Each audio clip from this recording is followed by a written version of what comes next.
Myisha Hines-Allen from the great state of New Jersey is here to join us to talk about all things Minnesota Lynx and everything that's come, everything that's ahead. Locked on Women's Basketball starts now.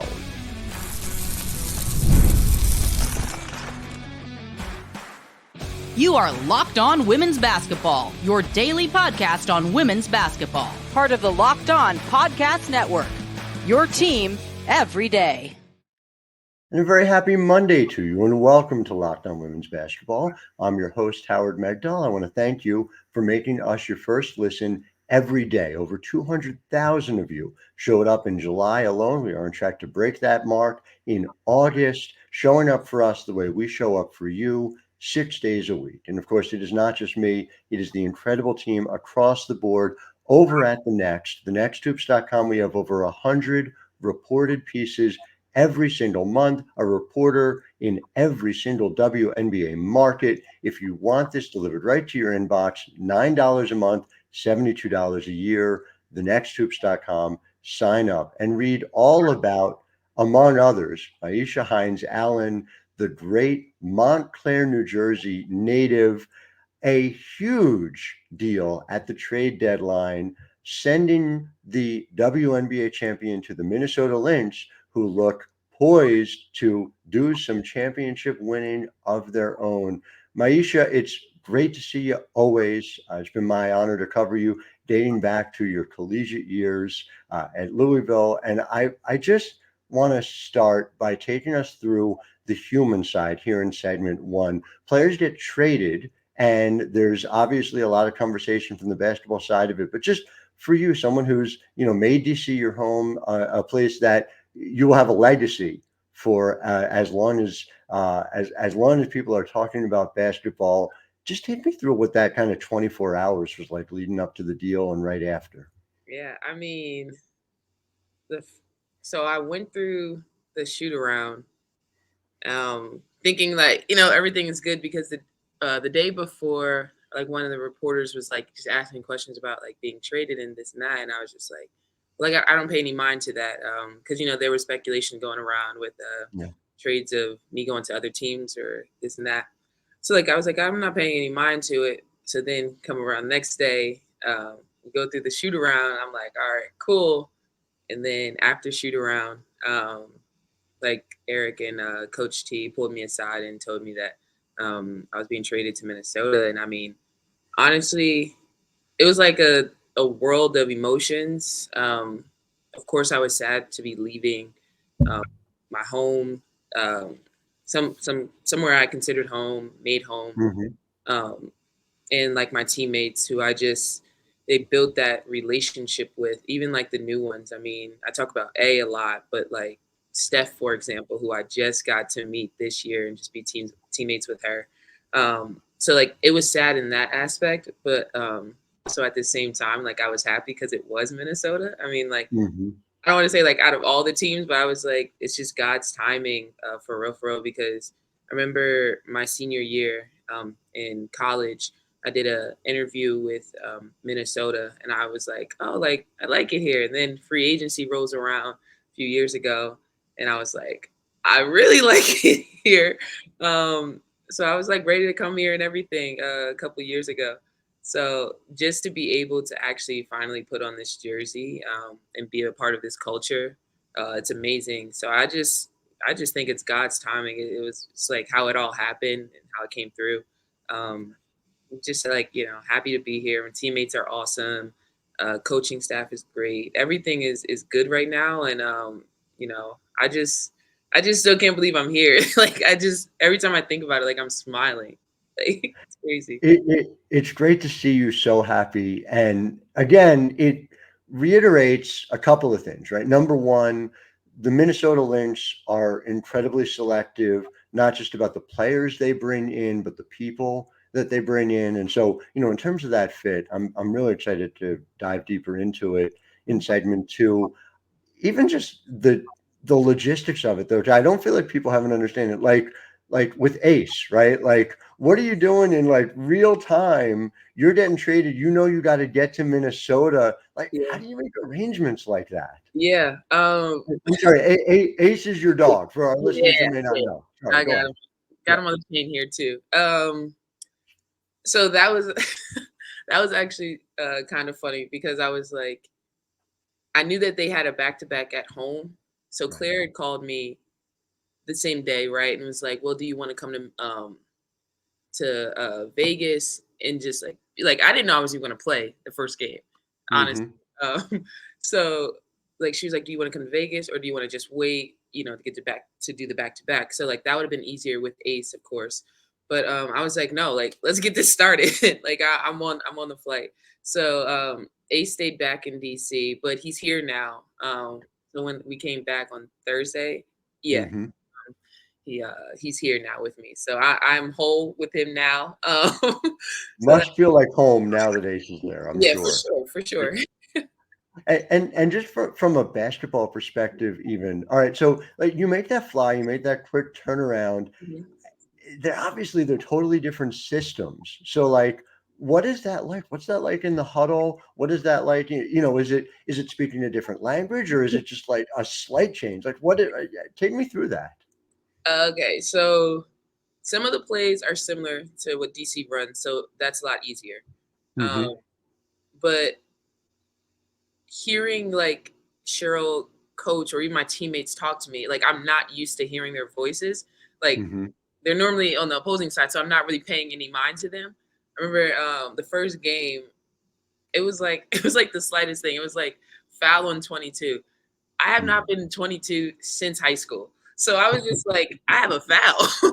Like we went to halftime, they were like, okay, no, like everyone, they're listing off everyone's fouls or whatever. And I was like, wait, when did I get a foul? And then I played back I watched the game back on film or whatever, and I'm like, Mm-hmm. oh wow, they did call me 22. And it was just so weird.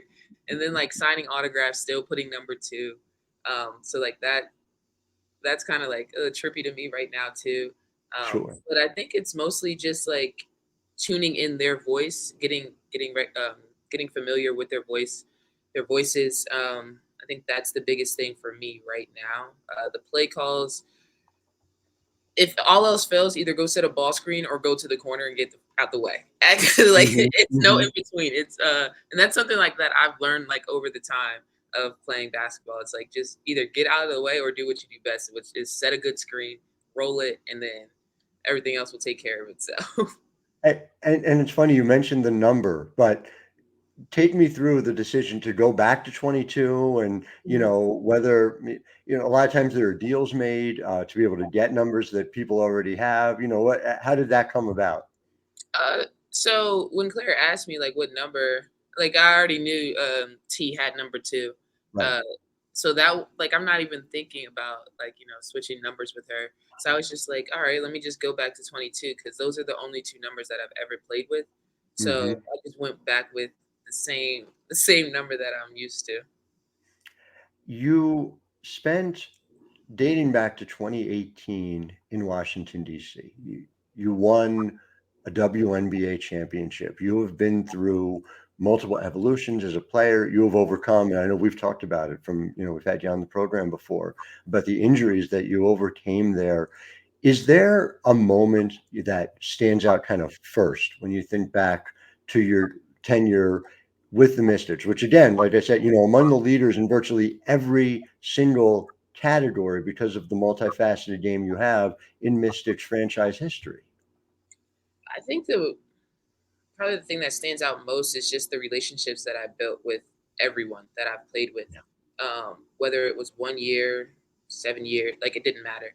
The relationships that I built, um, Tina texting me, Elena reaching out to me, um, Mo, like everyone just coming back and reaching out to me, congratulating me on this next journey in my life, saying like this is a perfect fit for me. I'm right where I need to be. So just hearing like players like that, like greats that I got to play with, um, reach back out to me and tell me like, no, this is where you need to be. This is a good fit for you. It definitely feels like really really good. So I think just like the relationships that I built with all my teammates over this time, and not just like my teammates, but just the people that I've got to cross paths with, and whether it was in DC or just me wearing the DC jersey, Mm-hmm. that I was able to, make an impression on, or just get to know. It's been something you can't find somebody across this league who has anything negative to say about you. So, the impression you've left there, leave the stats aside. Yeah. No, you're doing our state of New Jersey proud. So we're back in segment 2 to talk about the Lynx, the season ahead, and exactly how this fit. Again, point of personal privilege seems so clear to me that you are such a great fit for that team. So right after this, back with Myisha Hines-Allen, I'm Howard Megdal. You're listening to Locked On Women's Basketball. Locked On Women's Basketball today is brought to you by Magic Spoon. So, as a kid, I loved eating cereal, but as an adult, I am more conscious than I was about how much sugar there is, whether the cereal is giving me the protein that I need. Then I found Magic Spoon, which is a delicious cereal that tastes just like my childhood, but without the sugar and a ton of protein. Now, if you're already a Magic Spoon fan, I have big news. Magic Spoon has turned their super popular cereal into high protein treats that are light, crispy, and taste just like those crunchy classic cereal bars. They are portable, I can tell you, as somebody who's running out the door, going to go cover the WNBA. It is really convenient for me to grab them on the way as I go. Now, you can do that too by getting $5 off your next order at magicspoon.com/locked on. You can also find Magic Spoon in your nearest grocery store, but take it from me, use magicspoon.com/locked on for $5 off. Magic Spoon, hold on to the childhood dream. Locked On Women's Basketball is also brought to you by Game Time. Game Time gives you the opportunity to buy basketball, theater, music tickets, you name it. Now, I have a basketball crazed younger daughter who loves to come to games. When I'm not covering the games, I like to take her to those games as well. She likes to see exactly where she's sitting. She's a post player. She likes to be able to see inside and make sure that she's getting a close look at how the fives are finishing at the rim so she can take mental notes as she goes. So Game Time has this amazing thing on the app. They give you the opportunity to have a 360 view of what you see where you're sitting. So Game Time's app just it takes it to the next level. And you can do that too, of course. Download the Game Time app, create an account, and use code LOCKEDONNBA for $20 off your first purchase. Terms apply. Again, create an account and redeem code LOCKEDONNBA for $20 off. Download Game Time today.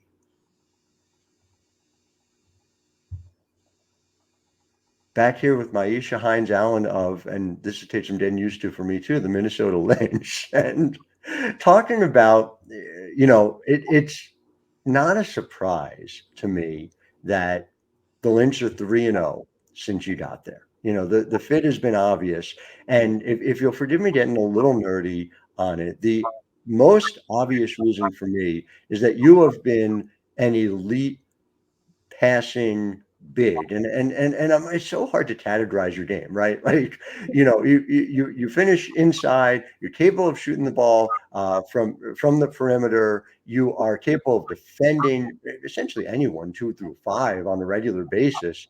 I'm sure you'd be able to guard ones if they had you do it on a regular basis, but the biggest thing for me is playing the part of a facilitator at, let's call it, the wing, right, for lack of a better phrase. That's something you did in DC. It's something that's central to the way Cheryl operates. Your assist percentage is 26.5% since you got there. That's at the levels you typically see AT at. There's it's a number that is really significant. Take me through just like those initial conversations with Cheryl and the coaching staff and how much that is sort of skill one of the way in which they're trying to utilize you on the offensive end. Yeah, I mean, so the first time I talked to Cheryl after the trade, she was just like, "Be yourself. We got you for you to be yourself, not to be anybody else, not to focus on whether it's just passing, not just do everything that you do and do it like to the best of your ability. We know that there's going to be some ups and downs early in, because you are new, but for the most part, if you catch that rebound off the backboard, you could dribble it up because I am able to facilitate an open space or even just the half court. And I just pride myself on, taking care of the ball. I was able to see what I was capable of being in this league during the bubble year. So I just use that as like a mental note, like, no, like you are capable and you deserve to be in this league. So I just pride myself on being able to find my teammates. Yeah, and it makes it a lot easier playing with great players like I have here too. They finish the ball extremely well. Like Courtney, her mid range, the best in the league. It is. She is on like an MVP level right now. McBride, she could just shoot the ball. BC, phenomenal shooter. Like I can just list down the whole the roster. Like everyone's amazing at what they do, and that's something that like I really love about this team. It's like everyone has a role, and everyone does that role to the best of their ability, and that's why this team is what they are. And what this team is playing as well as anybody in the WNBA right now. Just went out and beat the Las Vegas Aces twice in 3 days. Beat the Indiana Fever, who don't let the overall record fool you. The Indiana Fever are playing as well as anybody in the league right now. And you guys are in position, clearly to have a top 4 finish and host initially, but very much in the mix for, even that 1 and 2 seed. And so as you guys look at it game by game, are you at all taking a step back? Like, are you looking at the standings to be able to see, because, and we'll talk about it in a minute, like obviously Target Center is such an opportunity. If you can get an extra home game in each series, that makes an enormous difference there. Yeah, definitely. We're only been here like 3 days, so I'm not really looking at the standings. Fair enough. I'm still trying to get the plays down. So bear with me on that one. But I like the way that my teammates talk, the way that coaches talk, they know like their goal, their end goal. I was celebrating the win, at Vegas because I was like, I can remember last time I won a game. And then the back-to-back, I was just like, wow, I don't remember last time I won 3 in a row. So I was just celebrating that. And they were like, we have bigger goals. This is good right now, but like we have bigger goals and we're trying to win a championship. So it's just like they have that mindset of attacking every single day. Like it's a playoff series run. Like, so just their mindset alone, they're up there with it. They're not, I think they are worried about like standings in a sense of like, they want to be the best when that time comes. But it should, they take every day, and approach every day like this is the playoffs. And I appreciate that. There's an appreciation also, obviously, for the past in Minnesota as well, as you were able to see firsthand on Saturday night, to be able to see a team.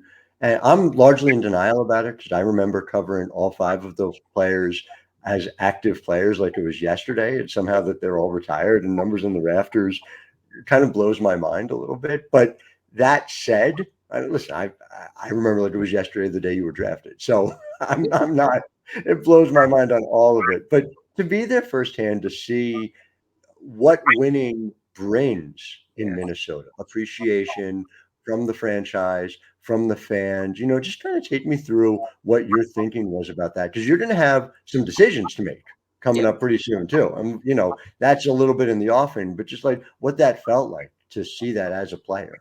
No, it felt really good. I just kept thinking like I was able to play with all of these ladies, like at least, I mean, against all these ladies, 1 year, like just to be able to be on the same floor as Maya Moore, like that is like not a lot of people can say they did that. It kind of made me think that I was like old, but like at the same time, it was like super cool though. It was super cool.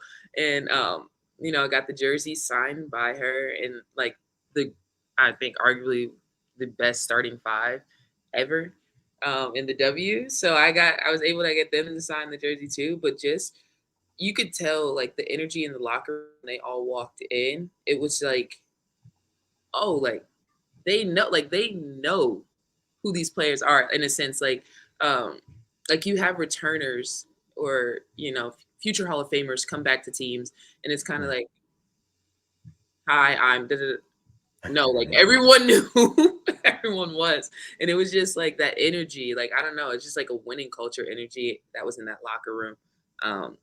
They're And plugged in. yeah, I mean, and then when Maya was speaking, I mean, Mm-hmm. I like shed a couple tears because I was just like, I cannot believe I'm here right now. Like it was just, it was really wild. I couldn't put into words like how I was feeling. Like it was just so. I really can't think of a word that I like. It's just a lot of words that's going in my mind right now. I can't pinpoint which one I want to say, but like it was super cool though, just to, put on that jersey, play in front of her, um, get the win on the day that her jersey is retiring, and then you also hear the backstory of the shot. Mm-hmm. No time, so it's all like it was just so cool. And I still could not believe that I was a part of this. It was. People talk about super teams now, and there are super teams now, but that was That a was one super of team. them. That was one of them, That was without question. Maybe the best team I ever covered. Really impressive. Although, listen, that 2019 Mystics team was no slouch either, as we're talking about some of the all-time greats. Well, I want to talk. I love talking past with you, but I want to talk about the future. So, final segment coming up right after this, talking about what is ahead for Myisha Hines-Allen. I'm Howard Megdal. You are listening to Locked On Women's Basketball. Locked On Women's Basketball is brought to you by FanDuel. And we've talked a lot about FanDuel, America's #1 sports book. They have the ability to wager on the WNBA, even the NBA, which, as I understand, is a men's league where they can also play basketball, the little brother league to the WNBA. Good for them. Good for them. I think they even have one in Minnesota now, a team. I think the Timberwolves. Good to see the men getting an opportunity as well. FanDuel has something about the NFL, which, Myisha, I know your family knows a lot about, which is to say that now through September 22nd, all FanDuel customers can bet $5 and get a 3-week free trial of NFL Sunday Ticket from YouTube and YouTube TV. Then with a YouTube TV base plan, you'll be able to watch every regular season Sunday afternoon out of market game. All you need is a Google account and a current form of payment, and you can cancel anytime. Just visit fanduel.com/lockedon to download America's #1 sportsbook. Now, look, I saw your brother talk about that his goal as an athlete is to try and measure up to what you are accomplishing. How's he going to do that? He's not Listen, going to do that. You got the championships already. You've everything that you've done as a player. yeah. Good luck. I Have mean, you told him that? I couldn't hear you. What was the last part you said? Have you told him that? Have you told him, like, you're Yeah, battling for second place? yeah. He Yeah, knows it though. So it's just like so like he knows that I mean, he's a great player. His team is great too. I think for sure. they'll be a lot better this year too. Yeah. But no, he knows like I'm just a better athlete. Yeah, I mean that's just that on him. Like he just wants to stir the pot. I think that's what it was. He wants to stir the pot, and it got a lot of people talking. It He did, did. but He did. he knows he'll never play me in basketball. But at the same time, like I never would play him in football. But like But come Thanksgiving, you got the bragging rights, which is what matters exactly, back home in Montclair. So I just, again, I talked to you about the past, the future, the way it all comes together. And like I said, I remember talking to college coaches about how the next great New Jersey player was playing in Montclair. And they were talking about you and they were seeing what you were going to accomplish in this game. You are somehow just turned 28 and 29, you are, what's that? 29. Oh, excuse me. I'm so sorry. It's I know. The WNBA, I don't know. They have it listed wrong. Yeah, Yeah, that's what I was wondering. You yeah. just turned 20. Okay, well, after we get off the show, we'll put in an email about that. We'll get you updated. So, all right, but still, so 29 years old, and when you think about what's ahead, this is prime time. This is an opportunity to be playing at your peak, at a time that the WNBA offers opportunities, both financial and freedom-wise, that were not available when you entered the league. You entered the league once the new CBA comes into pass, it'll be 2 CBAs ago. And as you're trying to think about your next 5 years, forget where for a moment, you have some freedom that you wouldn't have had 7 years ago. But beyond that, just what are the goals? What do you sort of how do you frame it for age 29 and beyond? And yes, we will get an email into the W about that. Yeah, I mean, outside of basketball, definitely want to like have a family, start a family.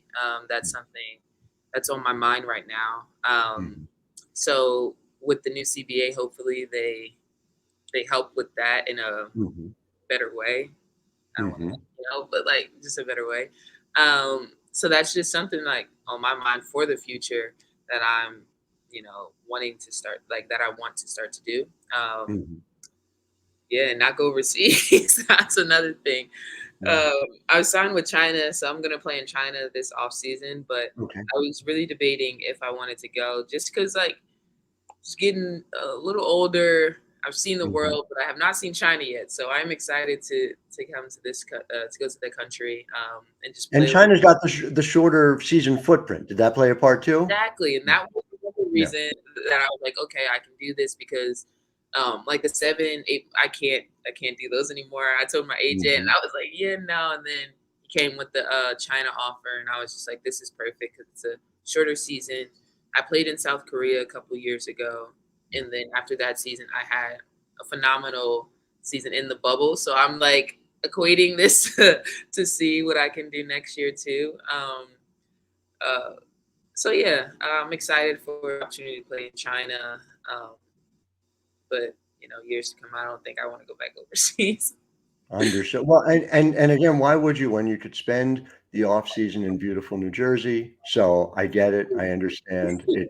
It all makes sense to me. Well, listen, Myisha Hines-Allen, as always, it is amazing to catch up with you. It is great to see you happy and at home in Minnesota. And I have a feeling we're going to be seeing quite a bit of each other, especially once the playoffs roll around. So thank you for your time. To our listeners, thank you for making us your first listen every single day. We will be back with you tomorrow, as we often are. Tomorrow we'll be talking with Stephanie White, head coach of the Connecticut Sun. Until then, I am Howard Megdal, wishing all of you a wonderful Monday.